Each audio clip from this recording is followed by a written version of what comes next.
अभय की माँ उसे पूरे गांव में ढूंढ रही थी। अभय 15 साल का बच्चा था जो काफी घंटों से घर नहीं आया था और इसलिए उसकी माँ बहुत ज्यादा परेशान थी। उसने गांव में लगभग सभी के घरों में ढूंढ लिया था उसे, लेकिन न जाने वो कहाँ चला गया था। शाम के 6 बज गए थे उस समय। तभी उसकी माँ को याद आया कि अभय तालाब की ओर खेलने जाता है, तो वो तुरंत तालाब की ओर भागने लगी। वो उसे पुकारे जा रही थी, अभय, अभय, लेकिन अभय कहीं दिखाई नहीं दे रहा था। इतने में ही उसे पानी में कुछ बहता हुआ दिखाई दिया। अभय की माँ तालाब के पास गई और तब उसे समझ आया कि पानी में लाश तैर रही थी। वो जोर जोर से चिल्लाने लगी, कोई है, कोई है यहाँ, अरे तालाब में लाश तैर रही है। उसकी आवाज कुछ किसानों ने सुन ली जो शाम को खेतों से घर लौट रहे थे। उसकी आवाज सुनकर वो लोग तालाब के पास गए और उन्होंने उस लाश को बाहर निकाला। फिर जैसे ही अभय की माँ ने उसका चेहरा देखा तो वो चीख पड़ी और रोने लगी। वो लाश उसके पति की थी। उसके गले के मांस का टुकड़ा गायब था और उसका पूरा शरीर सफेद पड़ चुका था। वो चीख चीख के रोए जा रही थी और जो लोग वहां खड़े थे वो दंग होकर वो मंजर देख रहे थे। किसी तरह वो लोग उसकी लाश को गांव लेकर आए और गांव वालों का भी दिल दहल गया। अभय की माँ की हालत खराब थी। पति मर गया और उसका बेटा भी गायब था। गांव वालों ने उसे ढूंढने की कोशिश की लेकिन उसका नामो निशान नहीं मिला। फिर गांव में ये बात फैल गई कि आसपास कोई जंगली जानवर है जिसने ये किया है और शायद वही अभय को भी उठाकर ले गया है। फिर गांव वालों ने शाम के समय घरों से निकलना बंद कर दिया। लेकिन एक दिन गांव के एक आदमी ने कुछ ऐसा देख लिया जो उसकी कल्पना से परे था। एक दिन शाम के समय सूर्यकांत और गंगाधर नाम के दो लोग खेतों से वापस लौट रहे थे। जब वो लोग तालाब के पास पहुंचे तो उन्होंने कुछ सुना। वो आवाज सुनकर दोनों पानी की ओर देखने लगे पर आसपास कोई नहीं दिखा। तभी गंगाधर ने कहा, जरा रुको, मैं जरा हाथ मुंह धो लूं, आज हाथ पैर में कुछ ज्यादा ही मिट्टी लग गई है। ये कहकर वो पानी के पास गया और सूर्यकांत उसका इंतजार करने लगा। गंगाधर हाथ पांव धो ही रहा था कि अचानक उसे अपने पीछे से आवाज सुनाई दी। वो सुनकर गंगाधर एकदम से डर गया और पीछे मुड़ा, लेकिन पीछे कोई नहीं था, सूर्यकांत भी नहीं। उसने सूर्यकांत को आवाज दी लेकिन सूर्यकांत कहीं भी दिखाई नहीं दिया। गंगाधर घबरा गया। तालाब के पास ही गन्ने का खेत था। गंगाधर उसी खेत में घुसकर सूर्यकांत को ढूंढने लगा क्योंकि आसपास तो वो दिखा नहीं, इसलिए उसे शक हुआ कि वो गन्ने के खेत की ओर चला गया हो। लेकिन तभी उसे जमीन पर कुछ निशान दिखे। वहां पर के घास फूस जो भी थे वो दबे हुए थे, मानो कोई वहां से किसी चीज को घसीटते हुए ले गया हो, यानी वहां एक रास्ता जैसा बन गया था। गंगाधर तुरंत उस निशान के पीछे पीछे गया और तभी उसे वापस से सूर्यकांत की चीख सुनाई दी। वो बहुत डर गया और उसकी आवाज की ओर भागा। फिर उसने जो देखा वो देखकर उसके रोंगटे खड़े हो गए। सामने एक भयानक औरत जिसके लंबे दांत थे, आंखें लाल थी और नाखून भी खूब बड़े थे, वो सूर्यकांत का खून पी रही थी। उसने गंगाधर की ओर देखा और गंगाधर की सांसें अटक गई। वो बिल्कुल सुन्न पड़ गया। उस औरत ने सूर्यकांत के हाथ का मांस चबाना शुरू कर दिया। वो खींच खींच कर उसका मांस खा रही थी। ये देखकर गंगाधर को घिन सी आ गई और वो वहां से डर के मारे भाग निकला। गांव के चौराहे पर पहुंचते ही उसने चिल्लाना शुरू कर दिया, पिशाचिनी, पिशाचिनी है वहां। उसकी चीख सुनकर सारे गांव वालों के रोंगटे खड़े हो गए और सब डर के मारे चिल्लाने लगे। फिर कुछ लोग गंगाधर के साथ उसी खेत पर गए ताकि उस पिशाचिनी को देख सके, लेकिन तब तक वो पिशाचिनी वहां से गायब हो चुकी थी और उस जगह पर सिर्फ सूर्यकांत की आधी कटी फटी लाश पड़ी थी। गांव वालों का दिल दहल गया और जो भी लोग वहां पर थे उन लोगों ने वो गांव छोड़ने का फैसला ले लिया। गंगाधर ने उन्हें कहा कि वो किसी तांत्रिक से इसका उपाय पूछ सकते हैं, लेकिन सब लोग सूर्यकांत की ऐसी हालत देखकर इतना डर गए थे कि वो लोग अब उस गांव में रहने का जोखिम नहीं उठाना चाहते थे। अगली सुबह तक लगभग आधा गांव खाली हो गया। आसपास के गांव में भी ये बात फैल गई कि वहां पिशाचिनी का प्रकोप छाया हुआ है और वो ऐसी वैसी पिशाचिनी नहीं है बल्कि नरभक्षी पिशाचिनी है।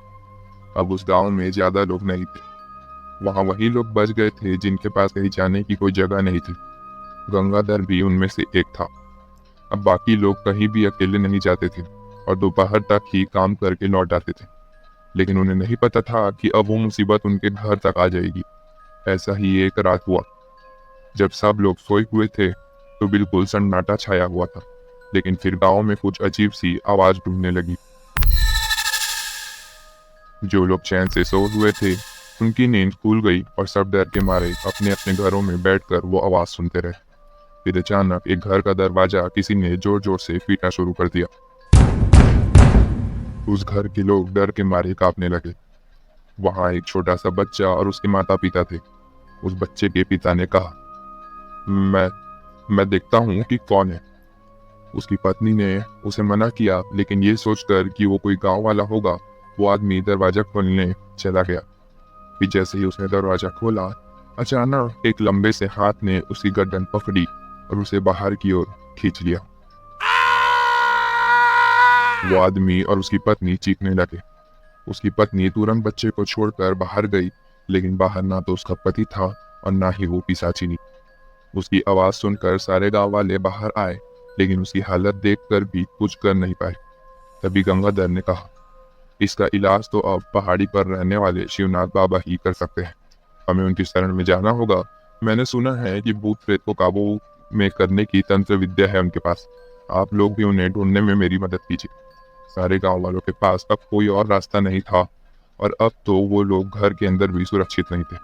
फिर उन्होंने अगले दिन ही पहाड़ी पर जाने का फैसला किया और अगले दिन जब कुछ लोग पहाड़ी की ओर जा रहे थे, तब उन्होंने जो देखा उसने उन सभी के चेहरे का रंग उड़ा दिया। एक पेड़ पर उसी आदमी की लाश उल्टी लटक रही थी जिसे पिशाचिनी ने खींचा था।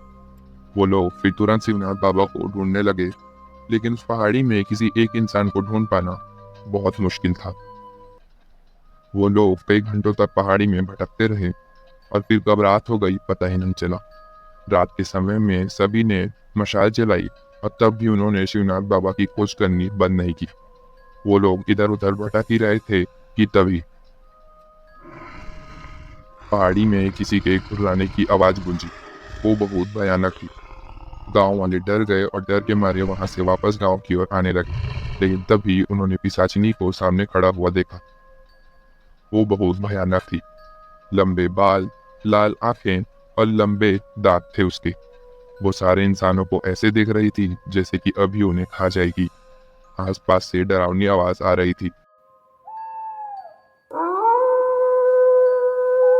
गांव वाले कांप रहे थे।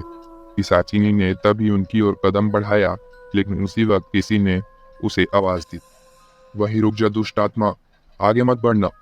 वो भारी भरकम आवाज सुनकर गांव वाले घबरा गए, लेकिन फिर उन्हें पता चला कि वो वही बाबा है जिनकी तलाश वो कब से कर रहे थे। गंगाधर ने कहा, शिवनाथ बाबा, हमारे गांव की रक्षा कीजिए। पिशाचिनी को देखते हुए शिवनाथ बाबा ने कहा कि वो गांव से चली जाए, वरना वो उसे इसी पहाड़ी में हमेशा के लिए कैद कर दे।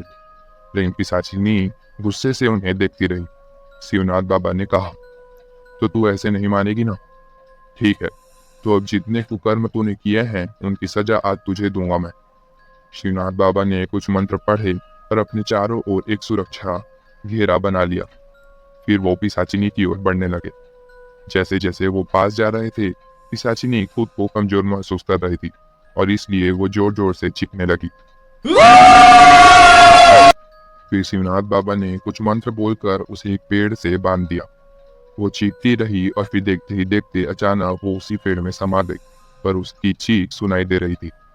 बाबा ने एक और मंत्र बोला और उस पेड़ पर एक लाल धागा बांध दिया।